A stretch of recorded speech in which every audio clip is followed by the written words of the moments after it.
بسم الله الرحمن الرحيم. الحمد لله رب العالمين، وصلى الله وسلم وبارك على نبيه الأمين وعلى آله وصحبه ومن تبعهم بإحسان واستنى بسنتهم وسلك طريقهم إلى يوم الدين. اللهم لا علم لنا إلا ما علمتنا إنك أنت العليم الحكيم. اللهم علمنا ما ينفعنا وانفعنا بما علمتنا وزدنا علما. اللهم اجعل علمنا حجة لنا لا حجة علينا.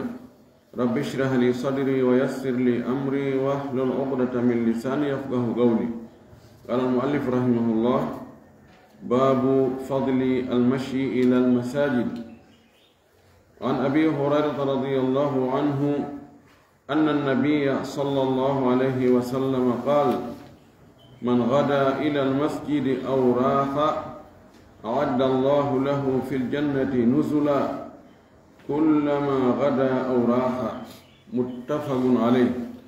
يتي الله سبحانه وتعالى تدل مون لطول سيري لحند يتل ينتري يجول أن العالم محمد صلى الله عليه وسلم أمون لمن سبو يرمن يجول صحابة بنفو يجول إذن نانغل جوك بدينك بجوك نوكا ولا جوكي إن كان دينة بنتنا هوار مكة يتي تنقل إلى مكة. اللهم آمين. واللي في نويا لا يرمنا مواد نقل دمبوغال دو كفي بوره ونقل دو واتي تيما دي جابان دي جيتتي جيني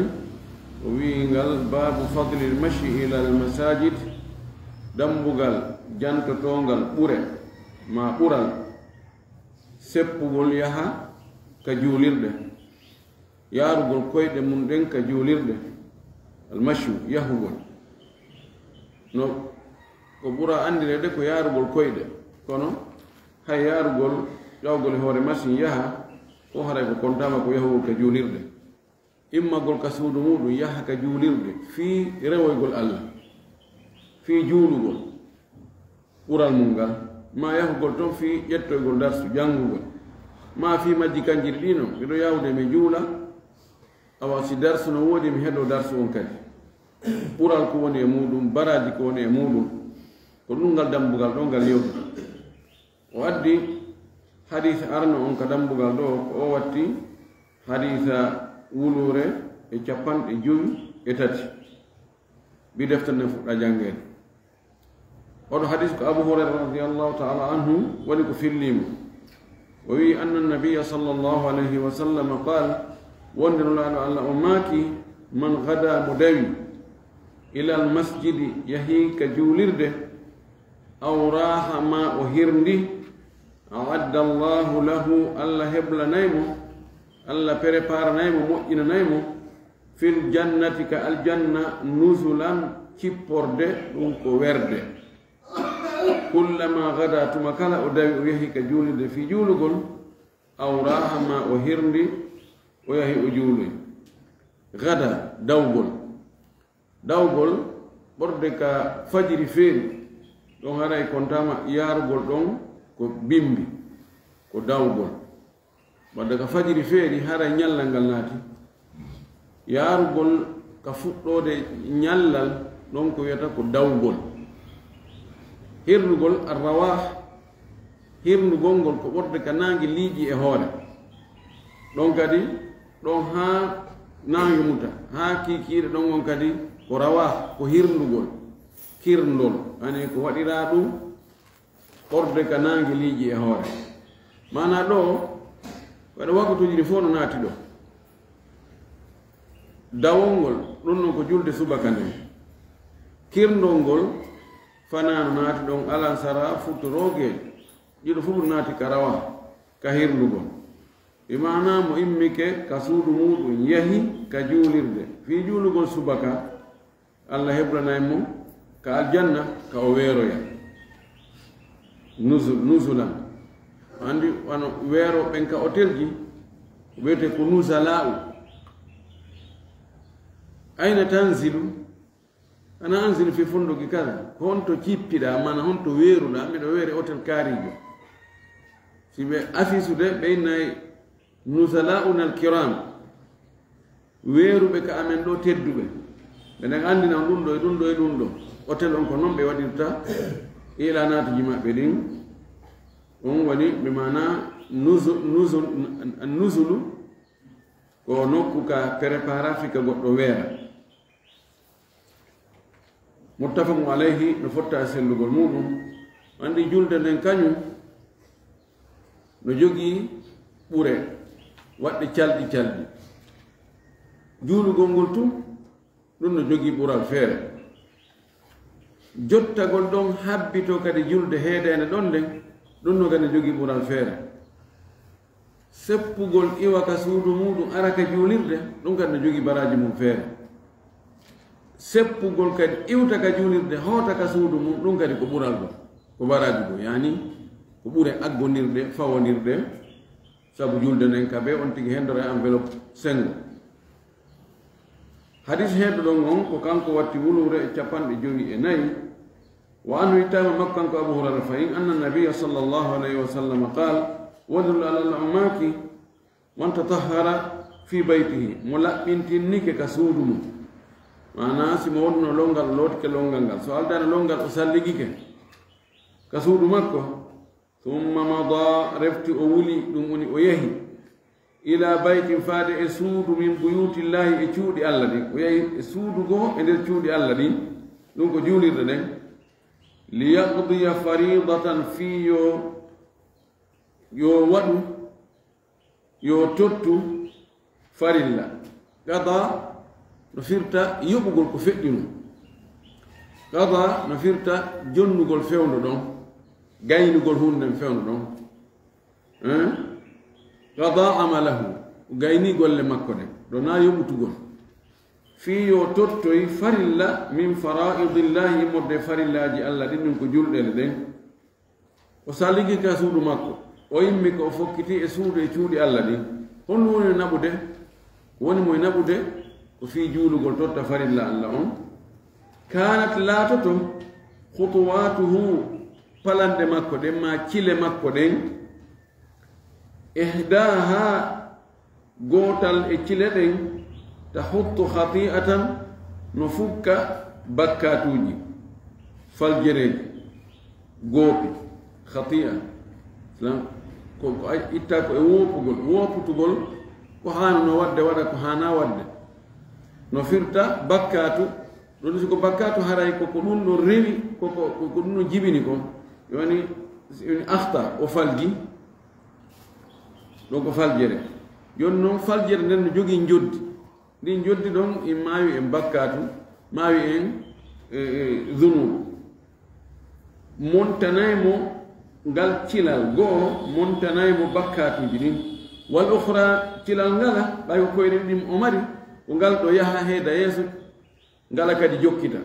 ngal ɗon kadi feƴƴa ko noon woni toon yaarude ko noon Allah waɗi neɗɗo yo luttide koyɗe mum ɗen o na codowo ko ngal ɗo yaha ngal ɗon monti bakkatuji ɗi ngal ɗo kadi yaha ngal ɗon towna darajaji ɗi oyi wal ukhra tarfau darajatan ndeya palande ma ngala cilal towna darajaji ngala fukka bakkatuji ngala towna darajaji rawahu muslim wandi ɗum ɗo ko tonoji aggodirɗi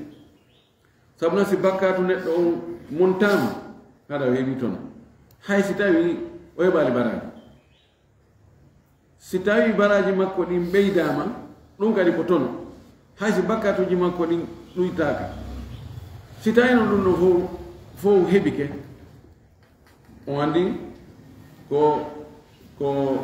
nuru ala nuri ko annora hoore annora joni si tawi ko pesete a waɗi ɗo poids kilo ɗiɗi a waɗi ɗo tew kilo ɗiɗi andi on no fota fiyo goɗɗum ɓurɗuma ko imma ɗuyta ɗo ma ɓeyda ɗo ɗon ko waɗɗa o haray ngoya sengo ka heɓi tono si a ɗuyti poids ɗin tewon peesay haray tewon ɓuri sa ɓeydu tewon haray o ɓuri kadi fo e mum idan koni balance neɗɗo on koni way hino ɗo tulde bakkatu hino tulde baraji si ari fotugol siko baraji ɓeydi ara on tigi mali on ata aljanna siko bakkatu on ɗuyti ɗum kadare o mali o naatayi aljanna si tawi noon ɗiɗa ɗoytike ɗiɗa ɓeydike an ɗum kan itte sikke idan ɗum ɗon holli wonde yahugol ka juulirde fi juulugol ɗum no jogii baraji o wi kono noon ko siko juulugol on ti yahani toon de si wonti ko haaju mo goɗɗum go yahani na fi tottugol farilla allah on ɗum kadi arani ɗum woɓɓe immoto ka suudu muɗum yaha ka juulirde kono honɗum naɓi ɓe ko anndugo simɓe no wedditi e pare mum nde ɓe wujja parde ɓe yaada e muɗum ka oɗo gada wara kono mada aada bil wisre oɗo ko bakkato himɓe woɓɓe go kadi yahay tawa ko honɗum naɓi ɓe ko goɗɗo no ñawlimo ma himo faala toraɗe o yaara ɓay julɓe ko ka julde moɓoto o yaada yaw ɗon toro fayda ko juulirta ko ɓay toon so juulani ɓe o portama so andi si ɓe andi o juulani so torike ɓe ɓokkata ɓayda juulira sabu ɗum oymo salamu aleykum ta o dari ɗo ka dambugal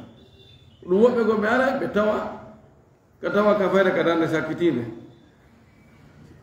hara ɓe tawa almami juuli darɗe goɗɗe goo ko ɗo goy waɗi ɗo tigi wona onde makko nokku goo ka juulide men ɗo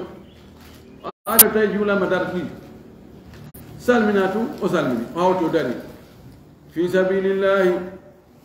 goɗɗo gonɗo mbago ayni o koye timminade julde mum nde andi oɗo wona fi juulugol arde ka lasri ko ari ko fitorago joni noon man mo tangini so timmini ɗeyataɓe luttuɗe haray okkoɓe yalti oɗo yani ko anndi e on taw Allah subhanahu wa ta'ala no anndi kon ka ɓernde ga ko honɗum fewno ko yaltata ka suudu ko on faalɗa waɗoyde ka juulirde imo anndi konko wonɗa ko yaltuɗa fiimu ko waɗɗa ka ɓernde ma ko waɗata ka juulirde konko ɗum Allah yoɓete siko fi tottugol waɗutu on inchallah haray ya jogindi nde moƴƴere ɗon hadisa heeɗ ɗon on kanko watti wulure e wulure capanɗe joyi e joyi wa an Ubay ibn Ka'b ittama e oɗo radiallahu anhu qala o wi kana rajulun min al ansari laadinoke gorko goo jeyaaɗo e takam ɓen Madina o wi la alamu ahadan abada min al masjidi minhu mi anda hay gooto woɗɗitiɗo juulirde nden hewtiɗo mo alawa makko tago juulirde nden yani galle makko nden no woɗɗiti juulirde moƴƴi ala galle wonde to woni galle makko nden kanko ɓuri woɗɗitade juulirde nden kanko no Ubay no o andiri noon kanko ɓay o wi mi anda ɓurɗo mo woɗɗitade galle ka juulirde ko ɗum ɗo ko ɗum ni moƴƴiri wi'a mi anda de ɓuri ɗum ɗo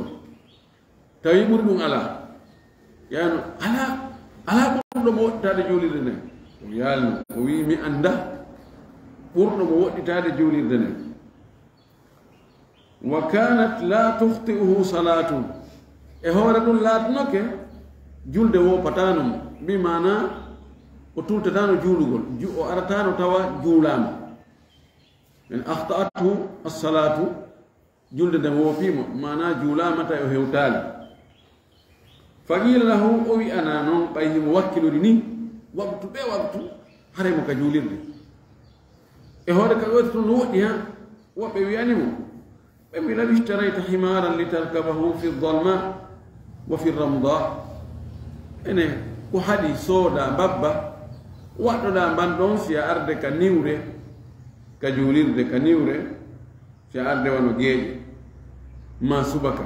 wa fi ramda e si a arde fewno ka nangue wuli ɗon ka nangue wooñi ɗon fana ma alan sara harana seppugol tu hay waɗa ɗum lawistara hara a soorɗum si a wanno ɗum hare ko ɗum ɓurɗum ma fowtinde gaala o wi'i ma yasurruni weltintalan anna manzili wonde galle an ɗen ila jambil masjidi koka becce juulirde ɗo wonno walanakina mi faalaka tawa galle an ɗen koka takko juulirde ɗo woni hara mi yahata e jem e niwre mi tampata nangue inni sabu min uridu miɗo faala miɗo muuyi miɗo yiɗi an yuktaba li nde windantemi mamshaya baraji yahugol angol ilal masjidi haa ka juulirde ورجوعي أرتقل لنقل إيوتك جولير ده أرتك سود إذا رجعت سبيلتك إلى أهلك بينغورا بدو فالا يبقى بورا دي إيوغل كبينغورا أرك جولير ده ميوين دانا يدين براي إيوتقل كجولير ده هوتا كتك بينغورا ميوين دانا يدين براي نيم براي دو كنون وادي وي مي دامي غوري تاوا قال لي أنا كتاك جولير ده أنو كان كولا نندو هرمكو طيب نلا نندو فقال رسول الله صلى الله عليه وسلم نلا الله ما كان يبايونني دندو لأنه ما كي قد جمع الله لك ذلك كله ألا مو بني ما دندو فو ألا رندنني ما دندو فو ألا هي بندرني ما دندو فو جمع كمو بقول كرندين ko hawtutugol Allah hawtani madin non didino baraji argol ka julirde e baraji yahugol ka yawgol iwa ka julirde hota ka suduma rawahu muslim hadith hedo on kanko watti wulure capande joyi e jeego wa an jabir itama jabir bin abdullah radiyallahu anhu qala umaki kanko jabir khalat al biga'u hawla al masjid yewi dingire takko julide ne mana bega ko terenji ko nokkuji yewugol woni hettike yani parcelle ji hetti takko julide ne imma jommu yeeytu ma wonkitano hari ɗon ko yani hari alaka e gollitirede almuhim terenji heɓi ke takko julide ne ɓawa ɗin heɓi ke فأراد بنو سلمة ngol leñol ɗo ngol goron ɗo wiyetengol banu salama ɓen ɗon ɓe faala noon jooni an yantagiluyo nde ɓe eggata ɓe arta ɓurbal masjidi ka takko juulirde ɓe ara ɓe darna ɗon e ɗin terenji wiide hettiɗi ɗon terenji ɗi hettike banu salama en ka ɓe woɗɗi ɗon no woɗɗi ɓe faala noon ngol he jooni iwen ga ka fula so humɗo ka sera ga ka balliye ma hen takko juulirde nden ɗon darnen ɗon فبلغ ذلك النبي صلى الله عليه وسلم دو هيوتني لاado wonde be falama e gugol kabe woni ton kasera sare madina be arakata ko julirde fino julde battorabe fagal lahu lan ma kani be balagani annakum turiduna an tantagilu qurba al masjid hewtilan wonde ono hidon fala e gugol arakata ko julirde don ko non woniri قالوا بإني نعم هي كنوا ولد يا رسول الله قائم لا الله كنوا من فالا قد أردنا ذلك من فالا ما دون يقول كوتي من حركة كجول من أجد فقال نلا رماكي بني سلمة يعني يا بني سلمة دياركم أي إلزموا دياركم كونوا في دياركم تكتب آثاركم بني سلمة كن أني كنت نودان هاي كونوا يبني سلمة وانا كقال لي جمودو باتي جمود دي وين دان تيون مانا كيلة كسينو كيلو تلون كون إيوان كقال لي جمودو أرام كجولير ده إكو إيوان تون كجولير ده هوتون كقال لي جمودو نندو وين دان تدوم وين دان نهوندو براد مؤير وفيلتي owi diyarakum tuktabu atharakum wone ka galleji moɗon batteji mon ɗi winde cile mon ɗe winde ma palande mon ɗe winde ma batte teppi mon ɗe winde fagalu ɓe inni kamɓe banu salama ma yasurruna weltinamen annanu menen kunna hara men latnoke tahawwalnamen eggi men waylitike men iwiɗo men artida ɗum ɗo welatano men jaka alhamdulillahi batti hadi ɓe eggali رواه مسلم وروى البخاري معناه من رواية أنس ده سوغان دو كو إمام مسلم فيلوريني كون إمام البخاري نفيلي وإيت أنس معنى أنكو غوتا كون كون غودي نسيرتي كون بيناي متفق معنى لا لفظا نفوتي سا تا نياوار نتو e de nyaawar ga ko gotum kono mo be sogande munde kon laado maaki to kon e maakuji makko de ngedi ga maakuji no serti kono maana on ko gotum hadis he ɗon kanko watti wulure capanɗe joyi e jeɗɗi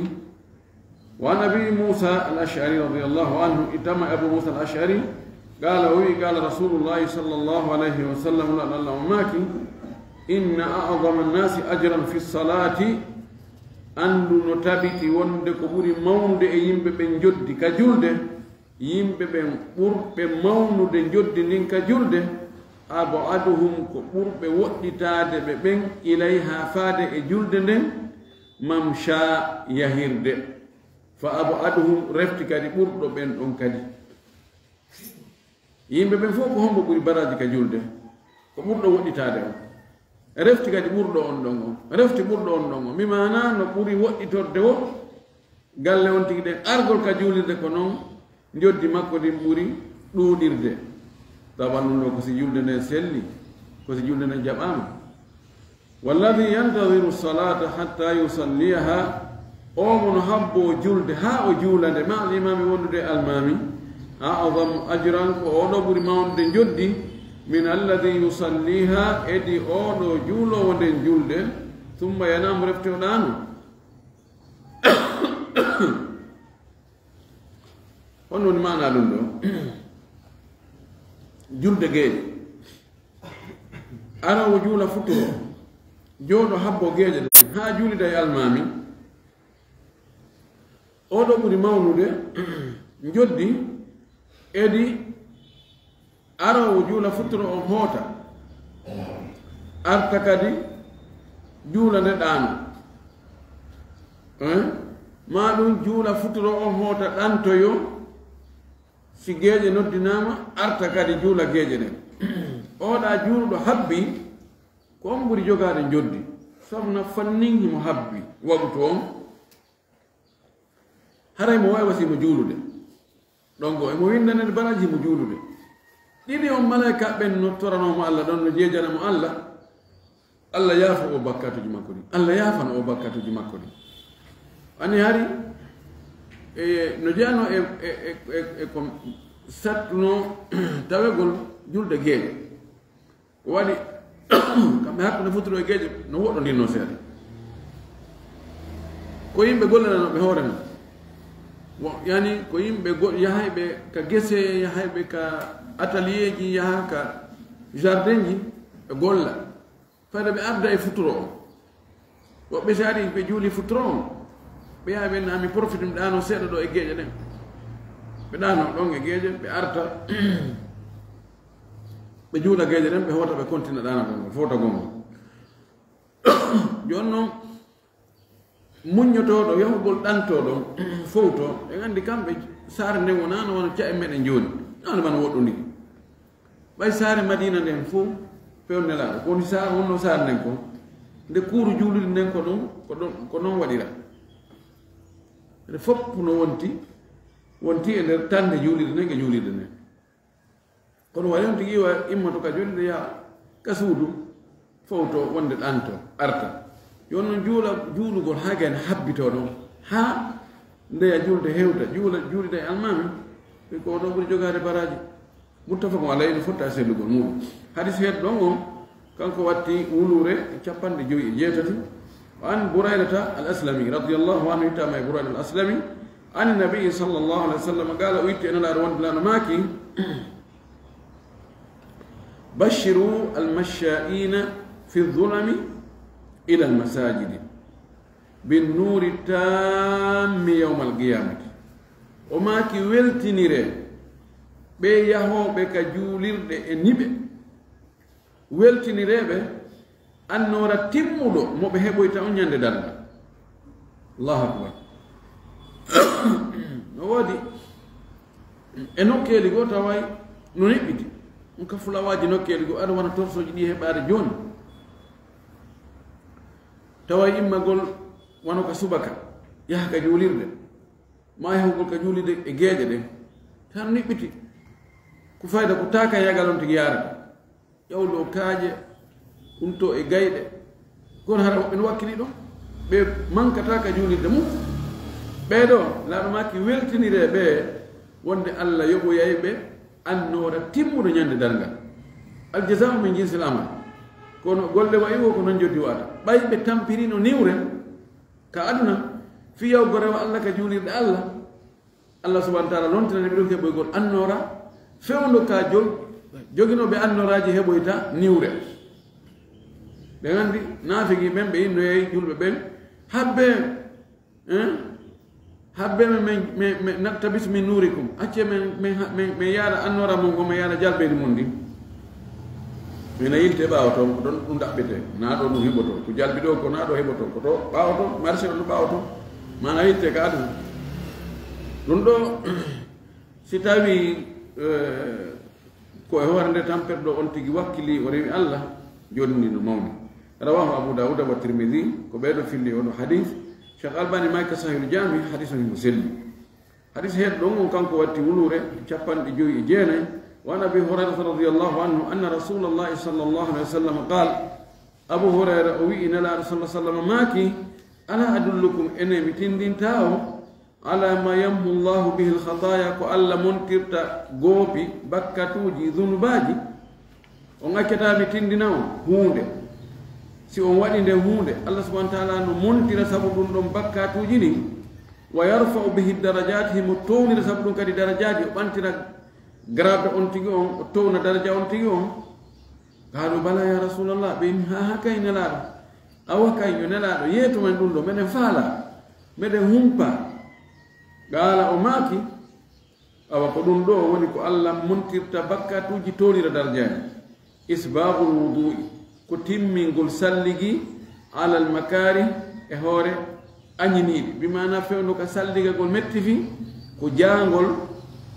ko bifi timmina ɗon salligi on wa kasratul khuta ila almasajid e hebbingol palanɗe yaha ka juulirɗe cilagol yara ka juulirɗe wa intidaru salati bada salah e habbagol julde arayde nden ɓaawo julde fewɗinde nde gaynama juulede ɗiɗo tati o wi fadhalikum ribatu ko ɗum ɗo woni aynugol ngol fadhalikum ribatu ko ɗum woni aynugol ngol ribat ko yawgol sakko yo ayɓe ɓen ka ayɓe iwrata ɗon inna min ko ka front ɗo mi wonata si julɓe no aranede heefe ɓen ayɓe julɓe no arande ɓe ko min taw ɓe siɓi foolaali ɓe ko min ɓe atato taw sahindinde min mi wonay ɗo mi sakko ɗo fiyo julɓe ɓen ɓutti fiyo julɓe ɓen e yoɓe ɗaano yoɓe hoolo e wonkiji maɓɓe ɗin e jawle maɓɓe e ɓeygure maɓɓe no jeeya e ko ɓuri mawnude ka allah o subhanahu wa taala ɗum ɗo a sacrifigol woore maɗa yaha ka front yaha ka naatirgal sakkoyoɗa ɗon an ayna ɗon jogoɗa alahum maɗa inna gaño julɓen si ari ɗo o tawaylan ɗo ɗon andi on ɗon wona walagol e hutuɗa atuɗo ɗanara ngo sengo ɗo ha si ɗon ŋooɗi yiltora kadi ngo sengo ɗo on ɗon imo habbi tum o wi ɗo noon imma salligagol fewndo ka metti salligade haray tultata ka juulirde ta wonde si juuli habboto waktu arowo ɗon on siɗi woɗɗodira on tigi mara golle goo mo waɗi ɗum ɗo kadi haray o yahaali ka foronto kono heɓi ko yahuɗo ka foron heɓata kon ɗum ɗo kadi ko ɓural molnal ngal ko filli hadis on ko imam muslim hadis sakkitiɗo on ɗo ka dambugal ɗo ko o watti wulure e 60 wa an abi said al-khudri radiyallahu anhu ittama yoɗo an nabi sallallahu alaihi wasallam qal o yitti ene laaɗo on laaɗo maaki ida ra'aytum ar-rajula ya'tadu al-masajida fashhadu lahu bil iman laaɗo maaki si on yii gorko no aadori no woowi ya'tadu imo woowi woni mbowka makko himo woowi yawgo ka juulirɗe si o yaaka toon tullandete konto ustad kari yaaka ɗo kere ɓe ala ɗo ne ɗino yi ɓe yahi fuuta ma ɓe sella foti ɓe yiyaka o ɗo landonirte ko honɗum waɗi par ce que aada on no yaari wonde ɓe mankata ka juulirde lanmaki so yii goɗɗo no wayi ni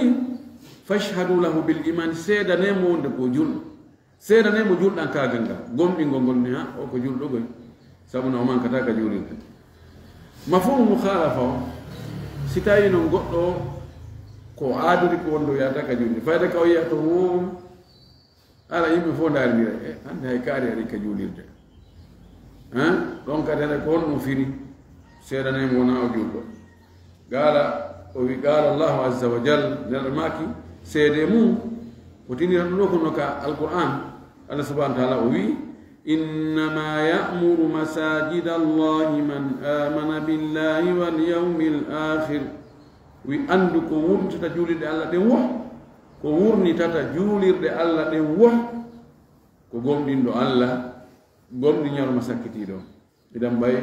أولو نعرض كجولي دي جولا نوكو ونتو كجولي نوم أولو كجولو أولو حديث رواه الترمذي وإمام الترمذي ونكو في الليمو وقال حديث حسن وي حديثه موت والشيخ الباني ماك ضعيف الجامع كان كوي حديثه مناسب لعل حرق سند ونسلا كون متن كان نسلي ومن عندي كون كان نودي كرم كوبه سيكي ولا امام النووي سونا مفاي امام النووي كان ينوي حديثه نسلي نduka حديث الفضائل تلن كبره هاي حديث دي سلا دي غولي تيرته ngandi do pural yawgo ka jurirde hay si odo sella kono ko ni bawga ko no selli kadi ɗo sembinnayi oɗo hadis en torki allah yo allah waɗa en duumoto ɓeyawgol ka juulirɗe e juunoɓe kadi habbo waktuji arayɗi ɗi o jaɓana en kadi wa akhir da'wana an alhamdulillah rabbil alamin wa sallallahu wa sallam wa baraka ala nabiyyihi al amin